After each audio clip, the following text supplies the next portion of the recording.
Yeah. Usually, yung sinasabi ng mga magka-come out pa lang. Closeted gays. Malapit na. Definitely, yun yung mga mode na perception about gays, which is katawa-tawa lang. Interest niya in basketball, for example. Mahilig siya sa basketball. Tapos, very, di ba, lalaking-lalaki kung titignan natin, quote-unquote.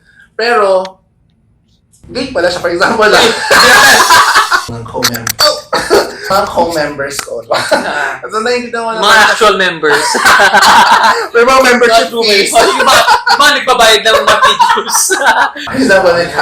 So, Last but not the least, is I just want to add, lahat ng mga nakasuot ng tote tag, umiinom ng matcha, and nagbabasa ng libro sa Starbucks or any cafe restaurant. Sila ang mga tunay na performative males. Add mo na dun yung naka-Adidas Samba. So, sila ang mga tunay na performative. Tama ako. Thank you.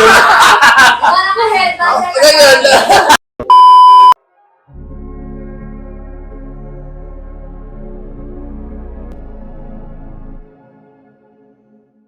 Hey everybody! we're going to talk about everything in between the gray, the black, and the white. Let's deep dive into the why behind the whats. No points to prove, just explore unpopular opinions to make your own. So, sharpen your blades kasi hindi alam bakit dito na kayo makakancel. This is the Espadan Podcast! Unpopular opinion, 3, 2, 1. Hindi lahat ng nagkakagusto kay Taylor Swift na mga lalaki ay performative males. Bakit? Ayun. Kasi, una muna, let's May start with TS, ano ka ba? TS fan?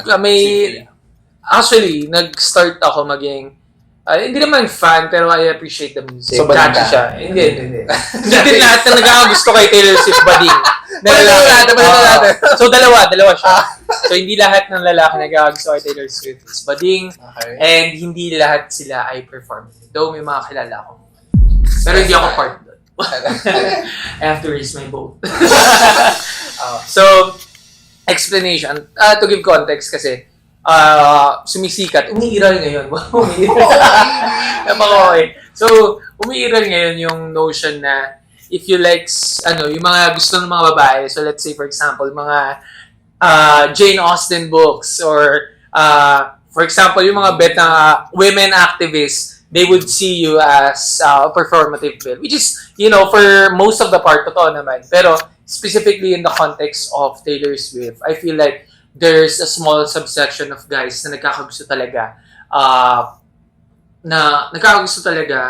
kay sa music ni Taylor Swift because they feel like na maganda siya, ganun. And it doesn't mean na bakla sila or that, performative sila. It's just that they appreciate the music ng ni Taylor Swift. So, I'm not sure if it's a unpopular opinion, but I think the notion is if nakikinig ka kay Taylor Swift and you're a guy, you're either a performative male na gusto mong i-post lagi para makakuha ka ng mga eabobs or mga eakicks, pero hindi naman talaga yun yung dahilan or nagpo-post ka ng ganun is just for the fact na bading ka. So, for me, that's not the reason you listen to Taylor Swift because maganda yung music niya and it's really catchy songs. Ano pala yung definition ng performative pala? Okay. Performative is essentially, for me, I define it as parang nagpapasikat ka sa mga babae. To show na you're really, interested na mga hobbies and interests nila na parang nakikisama sa kanila na I understand you, I get you, I fight for your cause, and I like ganito mga bagay, like wearing tote bags. So, there's this idea na parang nagpapa-cute and nagpapapogi sa mga babae, no? Pero at the same time, that's not what we really support deep down. So parang, it's all a performance. So kaya nga performative male. And it's solely for the male experience. So hindi siya sa babae. Not unless may mga performative females, which is possibly for another. Kung meron ba. Okay. Actually, tawag dito, dyan din papasok kasi yung gender bias din. Wow, very gender and development. Gender development studies. Hindi kasi parang okay, doon muna ako sa may part na, of course, na associate kasi. Associate yung any interest ng mga women or girls sa isang lalaki, automatically they are gays. Diba? Katulad ng Junong ko kanina, okay? Ako may right ko mag-joke na gano'n kasi I'm Ah. part of the community. Charot, may license pala ako. So anyway, dapat kasi, give these men and women and the genders in between, kung ano yung gusto nila, whether kung yun yung parang socially constructed na interest for women or men na gusto ng isang lalaki, then, wala tayong pakialam doon. Let it be. Diba? Let them be. So, parang, wag na natin sila i-limit kung sino sila just because of their interests. And, of course, the gender expression is different naman. Your sexual orientation is also different. Like kung kanino ka attracted. That not necessarily mean na Taylor Swift ka just because karamihan ng may interest kay Taylor Swift ay women, automatically, you're gay and you like men. Di naman yun ganon, guys. Okay? So, si Miles hindi siya ganon. Okay? Very strange siya. And also, parang na-stereotype din kasi yung mga lalaki na, mahilig siya sa ganito, mahilig siya sa mga ganyan. We put guys into boxes, basically making assumptions without actually knowing them. So, pag ganun, I guess it's best to keep our assumptions to ourselves instead of spreading fake rumors na mga ganyan, ganyan. Kasi, parang it's not helping anyone. Parang opinion mo lang naman yan. It's not the truth. Or better yet, you can ask the person themselves kung, actually, not necessarily that. Kasi at the end of the day, someone's sexuality is not supposed to matter din at the end of the day. They should be able to express themselves however they see fit, whether it be a little bit more feminine than others or a little bit more masculine. Dapat, nare-respeto pa rin sila without, being trampled with or being judged by other people. I think it stems din kasi kung bakit ganun. Kasi parang kunyari, nalaman, for example, ikaw na naman. For example, ikaw. So, workplace, for example, na puro girls sila sa workplace. Tapos, ikaw papasok ka doon na straight guy, syempre. Yeah. So, ang tingin nila na parang, kasama natin siya, like, puro girls tayo, definitely, baka gay siya kasi is comfortable with women. Pero, mag-iiba yung perspective nun kapag nalaman nila na straight ka pala. So, baka isipin na, nag-ano siya, nandito siya to actually do something bad. Kasi usually naman din kasi, papasok ng performative. There are, maybe in the older, generations, there are men who performs as gay para makalusot sila para yung nag-adapt na sila sa circle of friends, circle of girls para maghanap nga ng eabag. Para makapasok sila ng entry sa mga eabag. Yeah. So yun yung mga old performative styles pero ngayon kasi interest naman. So parang alam mo yun, parang di din natin masisi yung mga women bakit ganun yung perspective. But of course, hindi yun enough reason for you to limit someone's identity. Yeah. Just because of those experiences. We really need to expand yung understanding natin towards a person and remove that biases. Kasi nga, ayun, parang we're accusing the person naman na tumatawa ka ba? Because we are accusing the person of something na hindi naman talaga siya ganun.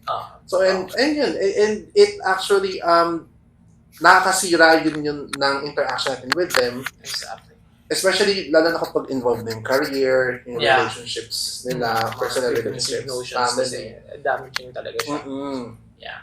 But last but not the least, I just want to add, lahat ng mga nakasuot ng tote tag, umiinom ng matcha, and nagbabasa ng libro sa Starbucks or any cafe restaurant. Sila ang mga tunay na performative males. Add mo na dun yung naka-Adidas Samba. So, sila ang mga tunay na performative males.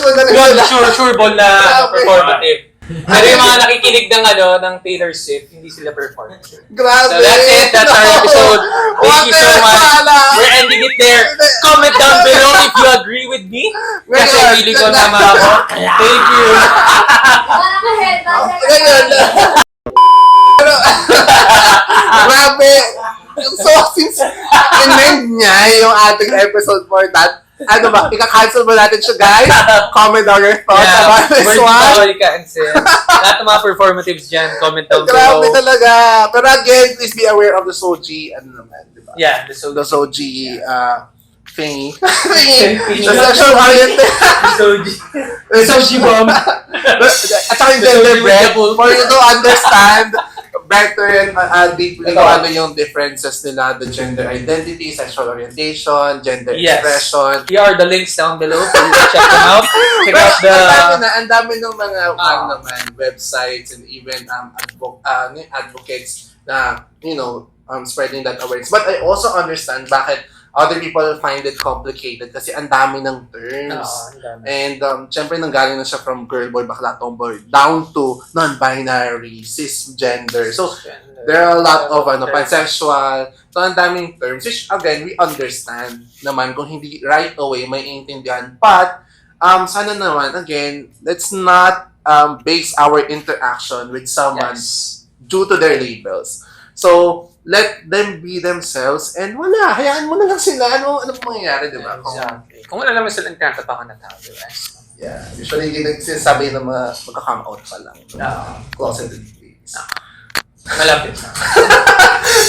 But again, those are common narratives. Uy, masama yun yung magkapanggap kang gay. Di ba parang may something against na doon na yung mga sila dito Abdul, di ba? May mga ganun nga pala. Actual straight men pretending to be gays. That's a nice, diba? Sila ang dapat i-cancel. Grabe. Sa tingin nyo ba, dapat i-cancel yung ginagawa nilang content ang kasi pagiging gay? In the community. Is that representation ba? Diba? No, it's much more of kasi parang ginagawa nyo katawa-tawa pala yung sexuality namin. Exactly. Yung expression namin. Pero ikaw ba, na-offend ka ba sa mga ganun? Ano ba na iisip mo? Hala. Kung may mga straight people, ito kunwari, may kakilala ka, straight to, may girlfriend to, pero sa social media niya, nagpe-pretend siya as gay. Pero kilala mo siya as straight. Like, how would you feel na as someone who's gay, who's experienced being closeted, tapos makikita mo lang may straight person who's pretending to be...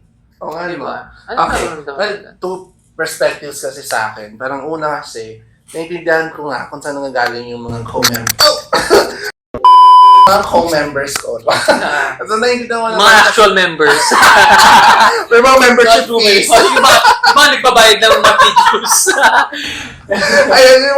Legitimate members. I mean, gets ko sila kasi they find na parang, syempre, they have a huge the population of followers. And then, yun yung i-act nila. So, definitely, yun yung mga mode na perception about gays, which is katawa-tawa lang. And, of course, it was solidified. Actually, I'm gonna use the term solidified. Kasi, throughout the 90s, 80s, or 70s, or even naman early 2000s, in the media, in-amplify yung ganong notion about gays. Nakatawa-tawa lang talaga. And it was just actually recently lang, maybe pre-pandemic years, mga early or late 2010s, ganon.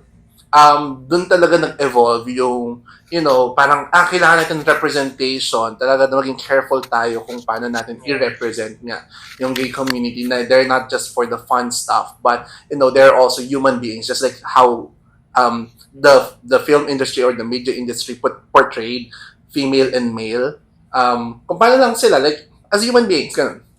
Ngayon, on the other hand naman, since na-solidify nga yung ganong notion, people tend to select naman din. Like, they could actually find that as fun, but also, they still respect naman din yung mga gays at hindi limited yung perception nila to gays na being funny. Kasi even yung mga gays, may mga tatanong, may mga gays din na humihingi rin ng opinion about doon. Hinihingaan rather ng opinion. And they always tell, no, it's okay lang naman kasi it's just the fun side lang naman eh. Hindi naman necessarily nagde-define sa amin. Which, ayun nga, kailangan natin i-weigh in. Personally, ano yung okay sa inyo at hindi. But at least for me, yun, kaya kong i-select. Parang, sige, I understand, you can make fun of us, ganon, or make fun of our interests or what, so. But I know naman yung limits nun kung hanggang saan. And malawak yung understanding ko na maybe the fun side of being gay is just one aspect of ours, but not the whole identity of ours. So, I hope that people have the same perspective on that.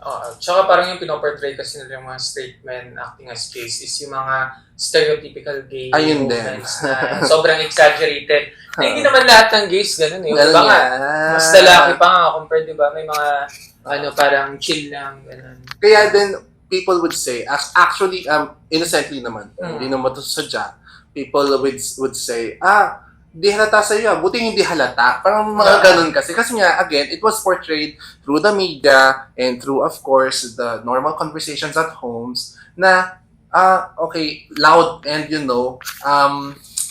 nga, loud yung guys, or flamboyant yung guys, or nang gay. Pero there are a lot of gays. Kasi for example, si Miles na naman. Uy, hindi ako gay. For example, interest niya in basketball. Yeah. For example, mahilig siya sa basketball. Tapos, very, di ba, lalaking-lalaki kung titignan natin, quote-unquote. Pero, gay pala siya, for example. Pero hindi ako gay. Just to clarify, not gay. For example lang Confirming it naman. out For there. example. So, pero ako naman who's very enthusiastic to beauty pageants and how I express myself, as you can see, di ba? Medyo madaling maintindihan, di ba? Kapag you get to know me or get to interact with me. So, alam mo yun, parang, how do you call this one? Again, we should not limit the person nga through their expression. Parang ganon. Again, kailangan din diversify. Totoo.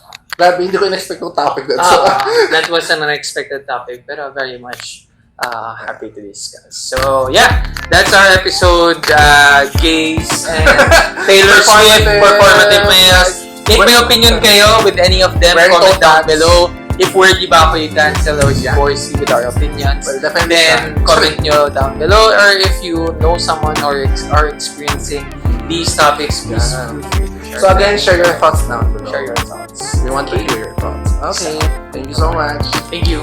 Okay pa tayo nga.